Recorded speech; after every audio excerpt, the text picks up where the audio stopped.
Oke, assalamualaikum warahmatullahi wabarakatuh. Perkenalkan, nama saya Abim Hermawan. Di sini saya akan membuat video tutorial terkait tentang uji asumsi klasik. Nah, jadi uji asumsi klasik ini kita terdiri dari tiga yang harus kita uji. Yang pertama, uji normalitas, kemudian uji multikoliaritas, dan uji heterokedastisitas. Oke. Nah, yang pertama kita buka SPSS-nya dulu ya. Nah, di SPS ini terdiri dari data view dan variable view. Untuk variable view, kita langsung saja ketik di sini yang namanya X1, kemudian X2, dan Y ya. Oke. Nah, untuk labelnya kita isi di sini harga ya. Kemudian kualitas produk. Kualitas produk dan loyalitas konsumen ya.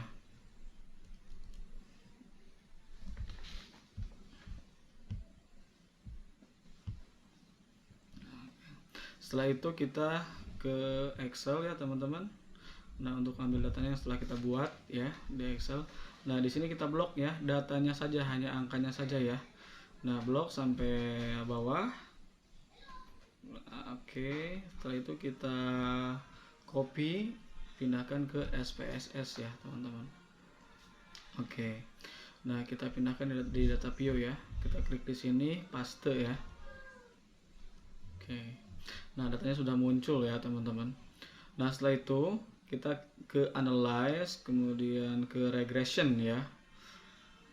Kemudian kita klik linear. Linear. Nah, untuk X1 dan X2 itu berada di independen ya. Di bawah kita pindahin dulu ya ke bawah.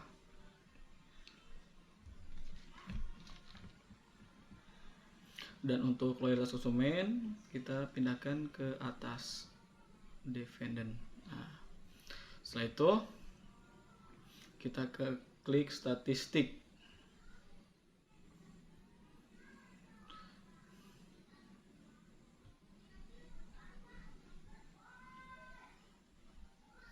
Setelah itu kita ke klik ya, ini yang bawah, kemudian continue, kemudian klik yang plots. Nah, awas ini jangan sampai terbalik ya teman-teman. Kita masukkan yang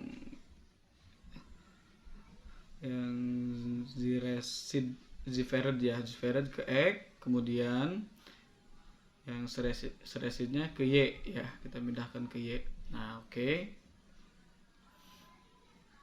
Setelah itu kita checklist yang ini ya, histogram dan normalnya nih, continue. Nah, untuk save kita klik yang unstandardized ya teman-teman. Setelah kita klik continue, kemudian oke.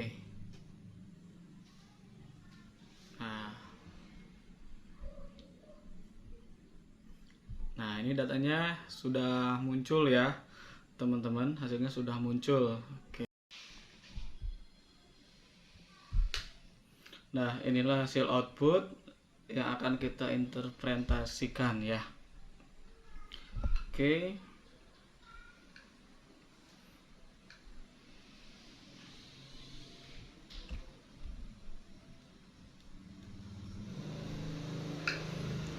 Oke, langsung saja kita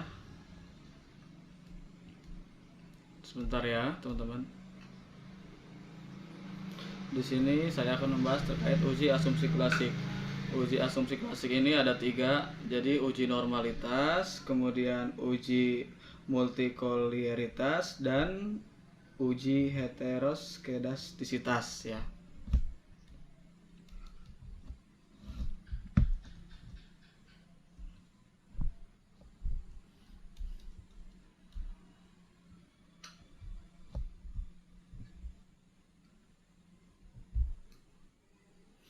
Oke, saya akan bahas yang pertama uji normalitas terlebih dahulu ya.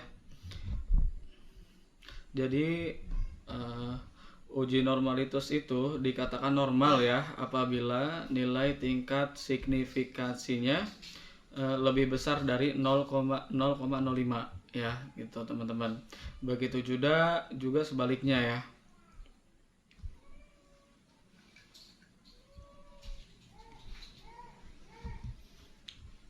Kalau misalkan tingkat signifikasinya kurang dari 0,05 berarti uji tersebut atau variabel tersebut tidak normal ya.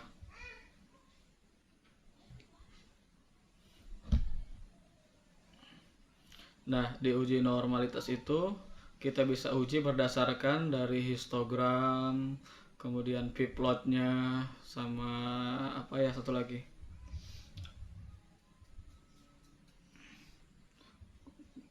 Kolmogorov, Smirnov ya. Jadi ada 3. Nah, di sini saya akan membahas histogram ya. Nah, apa aja uji normalitas menurut histogram, berdasarkan histogram. Nah, ini adalah hasilnya nih ya, teman-teman. Bisa dikatakan normal, kita bisa lihat dari hasilnya ini nih.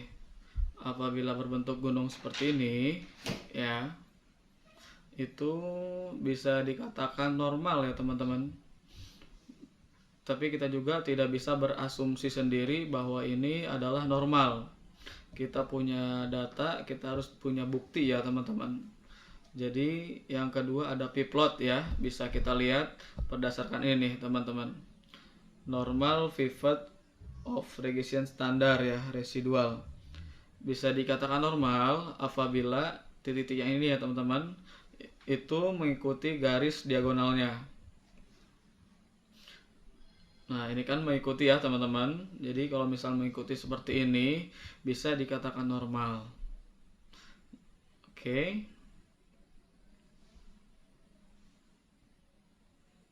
Kemudian yang terakhir itu yang kolmograf. Jadi kolmograf itu kita uji lagi caranya, kita bisa lihat di sini ya teman-teman. Perhatikan baik-baik ya. Oke, kemudian kita ke uji kolmograf ya. Untuk kolmograf kita uji lagi ya.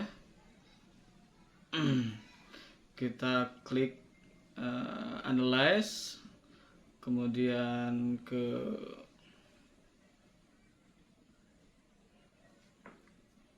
non parametric test ya. Kemudian kita klik yang ini nih teman-teman. Nah, kita pindahkan di sini yang standardized ya.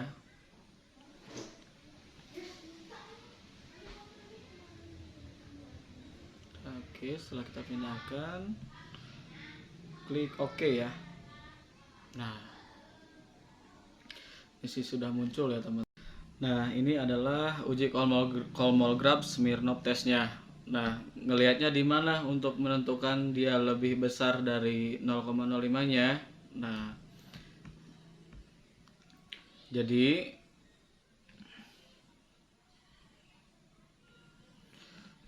sebelumnya saya mau lengkapin dulu ininya nih.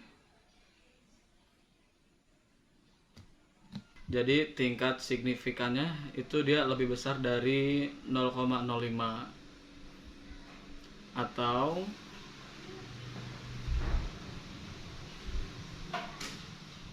(0,79) lebih besar dari 0,05 ya.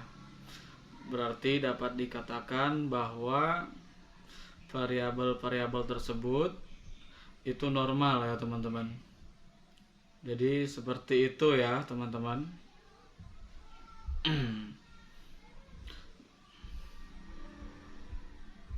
Ini tuh merupakan data yang paling kuat ya untuk membuktikan variabel tersebut itu benar-benar normal ya. Oke, langsung aja kita ke interpretasinya dulu ya. Interpretasinya itu kan di atas. Kita langsung saja ke uji multikoleritas. Jadi uji multikoliaritas itu cara yang digunakan untuk mendeteksi ada atau tidaknya multikolinearitas dengan melihat besarnya nilai variance atau VIF. Jadi jika VIF di bawah 10 dan tolerance value di atas 0,1, maka tidak terjadi multikolinearitas ya teman-teman.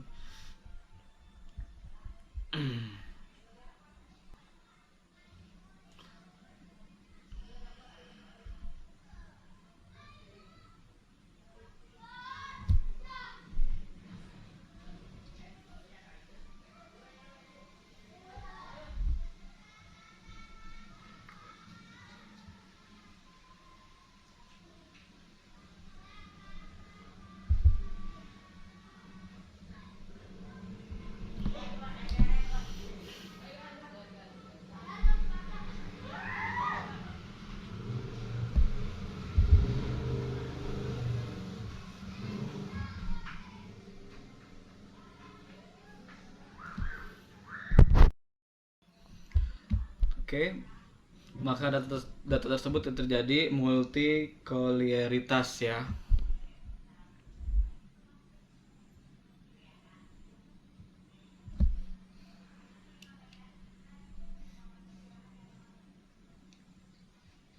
Perhatikan baik-baik ya teman-teman. Jadi ini kan sesuai dengan apa yang udah ada patokannya di sini. Jadi kalau memang udah sesuai seperti ini ya.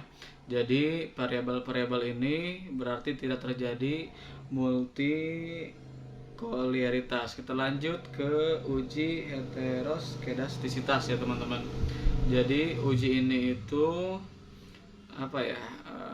Seperti kita menggunakan scatplot ya, dengan pengambilan kesimpulan jika titik-titik menyebar di atas atau di bawah atau titik membentuk suatu pola tertentu, maka tidak terjadi heteroskedastisitas ya. Jadi kita bisa lihat di scatter plot ini ya teman-teman. Kita lihat hasilnya di sini. Oke. Jadi kalau misalkan hasilnya seperti ini tuh menyebar. Ini 0, ini 0. Jadi itu bisa menyebar dari 0 yang tadi kanan kiri ataupun dari kiri ke bawah atau atas. Kalau menyebar seperti ini itu bisa dikatakan tidak terjadi heteroskedastisitas ya teman-teman. Seperti itu.